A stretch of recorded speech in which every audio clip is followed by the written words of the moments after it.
ये जो दूर सफ़ेद पट्टी दिखाई दे रही है, ये है चिल्का झील, उड़ीसा की शान बान और जान। अभी हम लोग चिल्का झील क्रॉस कर रहे हैं।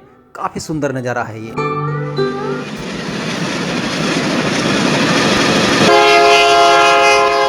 सच बताऊं तो ट्रेन में सफ़र करने का यही तो एक मज़ा है।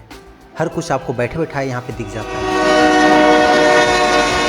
अभी तो मेरे मन में बस यही चल रहा है, पोर्ट पहुँचने पे वहाँ बारिश ना हो, बिल्कुल भी नहीं।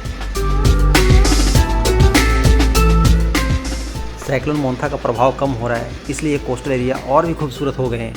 2 दिनों से जो वर्षा हुई है, इस एरिया में एक अलग सा निखार आ गया है। राजधानी भुवनेश्वर से 100 किलोमीटर की दूरी पर स्थित है चिल्का झील। यहाँ के लिए बस और ट्रेन हमेशा अवेलेबल है।